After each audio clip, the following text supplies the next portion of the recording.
This is Transistor.fm. Hey, it's Justin Jackson here. Thanks for checking this out. This is a recording between Kyle Fox and I that occurred early this morning. And to give you some background, Kyle and I have been talking about doing a podcast focused on building products for a while. And what we wanted to do with this call is just riff on a subject for about 30 minutes and see what might come out of it. It's pretty rough. For example, I'm just using this headphone mic, but I think it gives you an idea of who we are and what a podcast with us, a product podcast, might be like.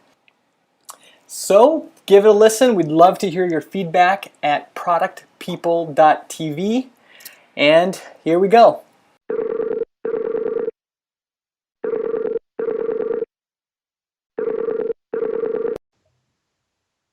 Hello? Good morning. How's it going? I'm doing well. Hang on one sec here. I'm just going to plug in my headphones. Sure. All right. There we go. There we go. Look at us on a Skype call. First step complete.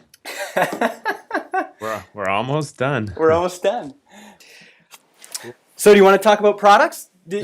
Sure. What do you think about that question about just thinking back to when you were younger? When did you get into computers, and did you build anything that would have been like a software product?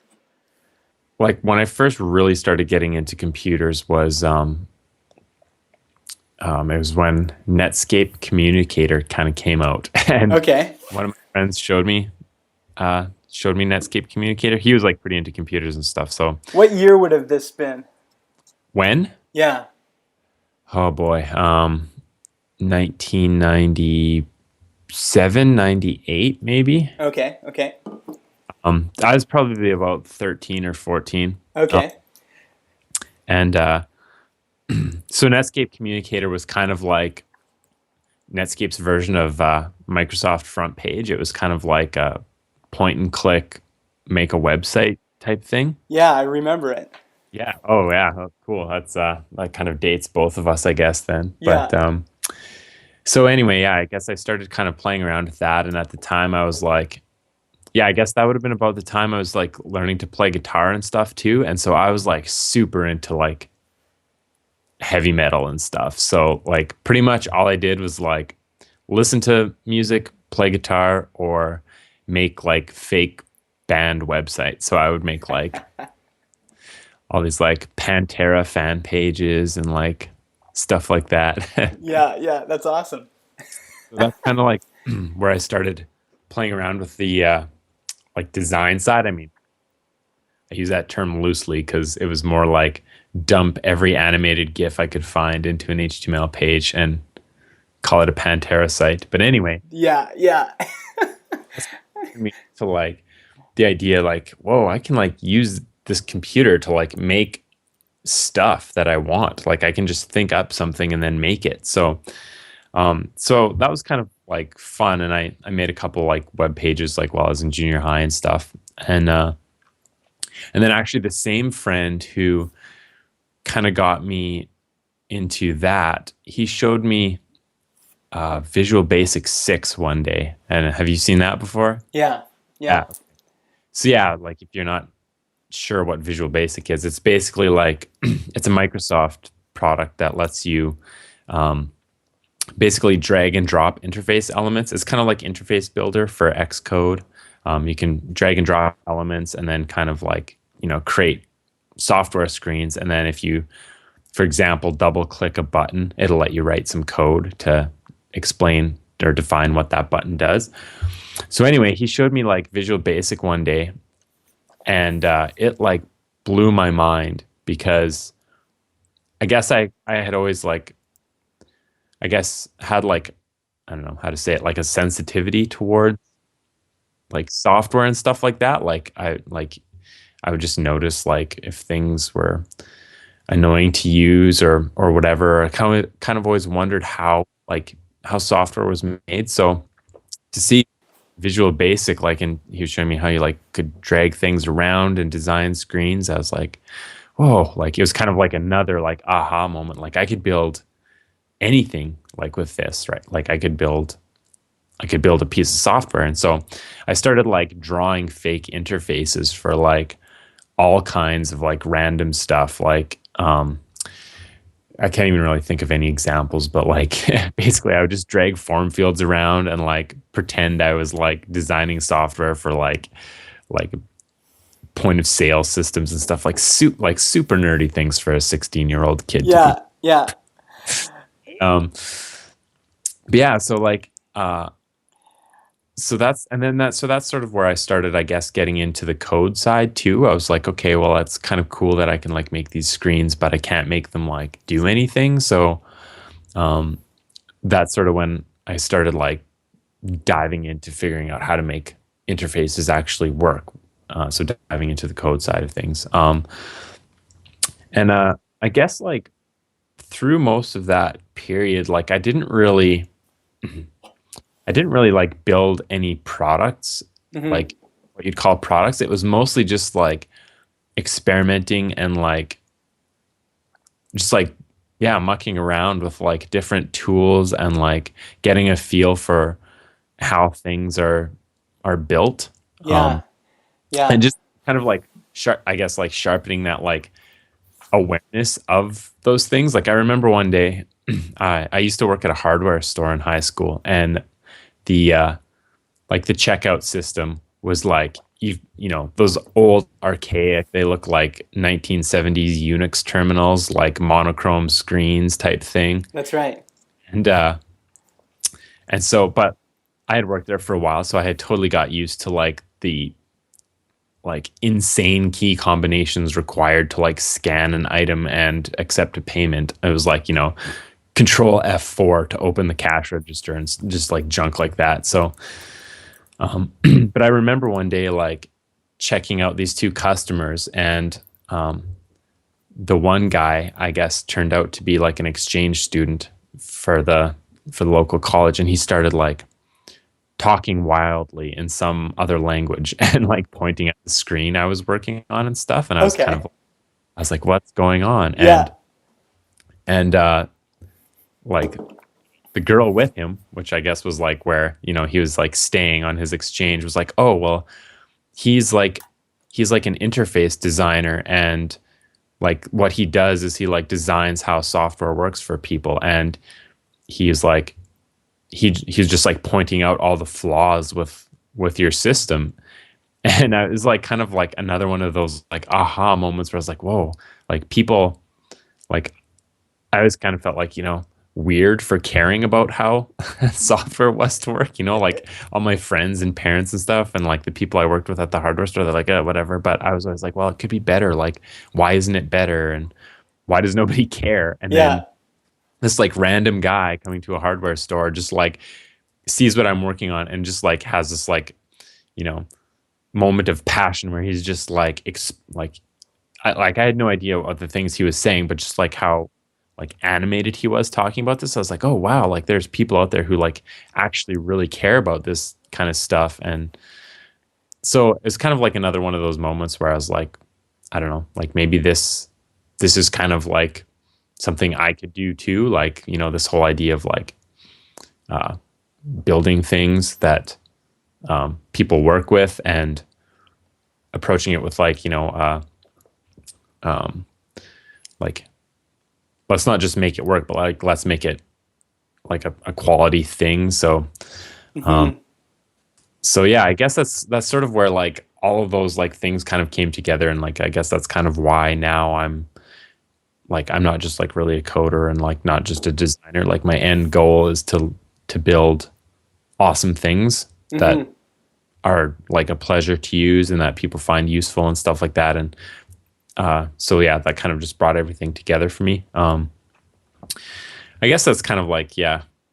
Yeah, that's interesting. That's a good way to phrase that question too, is like, what were the things that you did when you were a kid, the kind of experimenting that led to an interest in products, or what were the things you noticed about yourself when you were a kid that, you know, even that idea of looking at the hardware store terminal and saying, you know, this could be way better. I think people that love products often have that that sense of this could be way better. Why isn't this better? I'd like to make this better. And you can feel like really like an outcast because like it seems so obvious to like, you know, people who are sensitive to products and stuff. Mm-hmm. For like 90% of the world, like they first of all don't see a problem, and then they're kind of like, well, like why would you even care anyway? Like, you know, like they seem really obtuse to it. So yeah, I think we've established something else, and that is that I'm a little bit older than you, because you said you were in '96. You were how old? Is that in '96? So let's see, I was born in '84, so okay? 96. So you're 4 years younger than me. Okay. And when I was trying to think about when I started kind of experimenting with software, and we always had computers in my house ever since I was like 5. But when I was 12, I think it was when I was 12, I was really into the BBS scene. Were you ever into that scene? The bulletin board service scene? I just missed that wave. Okay, so that was probably right before you. And in like 1992, basically they were all text-based. So you would call into a computer. Like the best ones in Edmonton would have 6 lines, and so you would call in with your phone and a modem. And I always remember being fascinated with BBS software and the games that ran on them. So there was these games, like there's a game called Legend of the Red Dragon, and there's another one called Trade Wars, and these were text-based games, but I just remember loving them. And you could have multiple players. They were like early text-based MMOs, basically. And I just remember loving them and being interested in them. And those were that was my first kind of foray into like fiddling around with products, is I would try to build my own text-based games for BBSs. And I never had anything that went like crazy or anything, but all the software was basically open source. Like you could download it and just kind of fiddle around with it. And there was kind of like these loose frameworks for building games. So I remember doing that. And then in '94, was it '94? There was the first GUI for BBSs came out, so they were all text-based. And then there's this guy named Seth Hamilton out of was it Seth Hamilton? Oh man, his name was Seth, and he was out of Ontario, and he built this bulletin board system called RoboBoard FX, and it was basically BBS software that was visual. It had a GUI. And you could draw all of the menus and screens using vector-based graphics. So you would have a client that would like interpret all this, and basically it would just draw out all the screens as vectors. And you could also put in JPEGs and things like that. And it was huge. Like when this came out, people were blown away, because this was even like Mosaic was kind of out on the web world, but the BBS world and the internet were kind of like these parallel universes, right? And so I just remember when I saw RoboBoard, I was so excited as a like 14-year-old kid. And there was a guy in Edmonton that started a RoboBoard BBS called Absolute Future, and I basically contacted him and said, "Hey, let me do all your drawing for you." And it was we didn't call it like interface design or anything. I just called it drawing, because the tool for creating these screens was it was like a drawing. It was like Illustrator, like a really kind of dumbed down version of Illustrator that you could build in interaction. So you could like draw, like I remember for Absolute Future, we had like a castle was like the first screen you would see, and then you would kind of say, here's where the buttons are going to be, and this is where it'll take you. It was really interesting. So I remember being 14, I think, and doing that, and feeling like this is like being able to design something and build in interaction and then have people use it. So as a kid, when most of my products that I built would be like for my family. You know, like I'd build something and it'd be like, uh, I don't know, like CD-ROMs. Like I would author multimedia CD-ROMs for gifts for Christmas. But this was like something where bulletin board services could have, you know, thousands of users. And so this feeling of like building something and, you know, drawing all these screens and linking them together and then having all the different interactions you could do, and then have that being used by potentially hundreds of people. There's something about that was really kind of attractive to me back then. And then the web hit, and then I got into web-based stuff. But that early BBS scene was pretty formative, I guess you could say, for me. Right. Yeah, I think like that's totally the it's kind of like similar where it's like discover that you can make something that can like reach and affect people. Like it's totally like a rush, I think. And like for people who like are sensitive to like the things they interact with in their environment, like the people who get annoyed when things don't work right and they think like this could be so much better. When you have that like aha moment where you're like, wow, I can build something and put it out there and people can like see it and use it, like it's like this huge like empowering feeling. And I think that's why like there's so many like passionate people that do product development, because like, you know, you're like a kid, right? And you're like making this like castle so that people on the internet can like, you know. Yeah, exactly. I'm not sure exactly what happens on BBS is like it's discussions, right? Like basically is how it works. It was basically like the early web. It was pages, and you would have discussion forums and games, and you could like download images and, you know, games, and so it was like this whole it was almost exactly like the web, but you had to call in with and you were calling is like 1-to-1. So for every user, you had to have a phone line, basically. Yeah. Can you remember?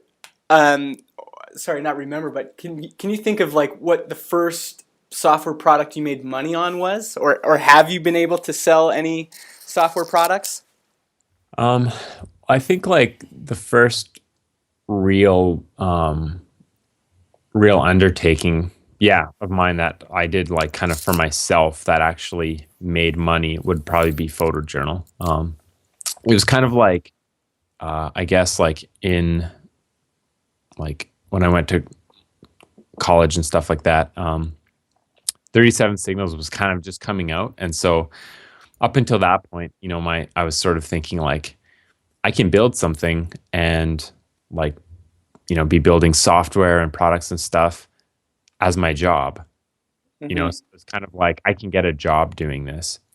And I just kind of always had it in my head that I had to be like working for like a bigger company in order to be able to do that, you know? So I never really like, I guess, built and tried to sell my own stuff. Like I said, I had all these like different experiments and things like that. And I shouldn't even say experiments, like actually like useful stuff. I worked at a call center for a while, and the computers were like completely locked down, but we had Excel on them. Okay. And so I learned that you could like write like macros and VBA script, which is basically the same thing as Visual Basic. Like you could design screens and stuff. So I wrote this like, it was a spreadsheet, like it was an XLS file. Yeah.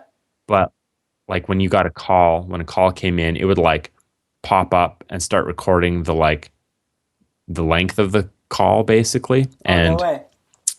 You like had to hit certain metrics, you had to like make a certain number of offers to the customer. So you had to like it was for cell phones. So you had to like try and upsell them on a new phone or a new plan or whatever. And then, so I had like all these different buttons where you could record you having made the offer. And then when the call ended, it would enter it into a spreadsheet and then generate charts basically of like your average call time and like how many offers you made versus how many were accepted and that kind of thing. So like, and I passed it around to like my friends that I worked with, but I never like, tried selling it. So Yeah, um, you should have. yeah, probably. Although the company I worked for at the time was a little bit, they were scary. So They wouldn't have I been excited about that. I probably would have got sued somehow. They would have been like, "You made this on company time," like, Yeah, they would have been not too impressed. yeah. So so like I made like actually useful things, but it never really, I guess I never really thought of selling my own things. Maybe it's just like a confidence thing. Mm-hmm. Until I started like really, until 37 Signals kind of came out, and I just saw like they were just a couple of guys basically at the time who like were solving their own problems, and they were kind of like, we made this for ourselves. It solves a problem we had. You might solve, or it might solve your problems too. And then this whole other side of like the value side of it, where it's like, because it's giving you value, we think you should pay for it type thing. That's right. And so like that was like another one of those aha moments where it's like, okay, I can make something, ask people to pay for it, and not feel like sleazy about it, like, Yeah. I think that's a whole other conversation, is like that hurdle for people to overcome for charging people money for their products. Yeah. Like, I don't know. That's like a big hurdle, I think, for a lot of people. But anyway, Mm-hmm. 37 Signals was kind of like where I was like, I can build something and sell it myself. Like, I don't need to just be making products for a bigger company. I can like put things out there on my own. And that's sort of like, it's kind of looking around for different things to try making. And that's sort of when, at the time, photojournal was like a good fit for where I was at the time. So yeah, that was kind of like the first product on my own that I started like looking at developing and selling. So how about you? Well, again, I think I think my first, there could have been others, because like I said, I would sometimes build things and like try to sell it to my dad for his work. And I think another difference between you and I is I am definitely more business minded. So I've always been into computers, but I've always, in terms of like building things, I would always come into these roadblocks. Like I asked for Turbo Pascal when I was 12 or something like that, because I wanted to build things, but I just found coding, and especially like coding in that IDE, like it was just too hard for me. And so I remember often being frustrated with like trying, because I wanted to build things, but couldn't. And I think that's why I ended up really liking the web, because there's just more tools, and a guy like me that maybe will never be a great coder could build things. I think the first thing that I made money on was, I was probably 3 or 4 years out of college, 2002, 2003, and working for this nonprofit. And basically every nonprofit in the world needs donation software. Mm-hmm. And we had this donation software that we used, and it was just terrible. And so I built something else in Microsoft Access, which is similar. Like you could build these front ends, like all the form fields, and they had like a kind of a visual way to design those screens. And then on the back end, you could write code to make it do stuff. But for a guy like me, it was a lot easier, because you could have, the database was created automatically, and you could kind of say, okay, this is going to go here, and it was just a easy way to kind of get started. And so I built this donation software that would come up with a menu screen, and people could choose, I want to enter a new donor, I want to search my donors, I want to run a report on how many donations we've received this month. And so I worked on this for a long time, and I started using it myself. And then I decided there's a big kind of national conference, and I thought, I think I could probably sell this to other people. And I think for me, I was always kind of thinking like at the time, CD-ROMs, oh man, like CD-ROMs would come and they would have a lot of things on them. So you wouldn't just have like one program, you'd have maybe 100 programs. So I remember feeling like, okay, I'm going to put this on a CD-ROM, naturally, but I'm going to have to add other stuff to make it worthwhile. And I'm also wanted to build like an actual like interactive menu system on the CD-ROM. I don't know if you ever hit where you were in that, but CD-ROMs were a big deal for like products and like authoring CD-ROMs. And so I built this whole thing where people would put in the CD and it would come up with this menu system, and they could go to my donor software, which was one piece. It was like the kind of the central piece. But then I also spent way too much time building this interactive training software where they could like click on a thing and then see a video of what we were training. But then I also even got it transcripted, so there was like a text transcript, and then like resources you could like use. So it was pretty ridiculous. So I packaged all of this together, this donation software and this interactive training, and made a bunch of them, and then went to this national conference. I think I sold them for $20 a piece, and I think I sold like 12. But it was that same feeling of, I built something that was valuable for me, and other people saw it and said, oh, that'll be valuable for me too. And I didn't sell very many, but I still had that sense of, man, this is amazing, like building something and then like packaging it together and then releasing it and seeing if people will buy it, and then having some people actually buy it was amazing. And then totally. And then the people that did buy it, even though it was a small group, I just remember like they would contact me after and they would say, oh man, like more people definitely need to get this because this has like changed the way I run my office. And so that getting that feedback as well of, you've built something valuable, that was amazing. So yeah, I think that was the first product I actually kind of made money on. But and since then, I spent like 7 years in working for nonprofits. So I was actually out of tech for a long time. I wouldn't say that I've had a huge success in selling other products of my own, but that I definitely remember that feeling of like selling something and it being just feeling amazing. Yeah, totally. It's like I said earlier, it's like kind of a rush to like think that you're helping somebody out while also, getting money for it. Like that's the strongest way to like gauge people's reaction, right? Is like if they're willing to pay for something, and especially if they're willing to continue paying for something, like, they say people vote with their wallets. And so when they're voting for you for something you've made, it's like a totally just warm, fuzzy feeling. Yeah, exactly. Yeah. So we've been going for about 40 minutes. Do you want to delve into something else, or should we stop for now? The next question was, what is something that you'd like to build? Yeah. So maybe we could wrap it up and like save that one for another, like for the next call. Sure. I don't know. Yeah, that sounds good. Well, and maybe just to wrap up this recorded part, let's maybe just like introduce yourselves. Like I'll say, I'm Justin, and I'm a product manager for a software company, a web app called Industry Mailout. Cool.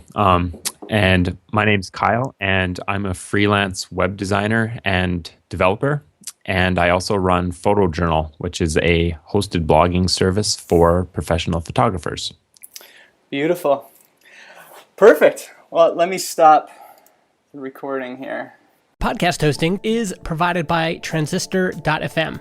They host our MP3 files, generate our RSS feed, provide us with analytics, and help us distribute the show to Spotify, Apple Podcasts, and more. If you want to start your own podcast or you want to switch to Transistor, go to transistor.fm/Justin and get 15% off your first year.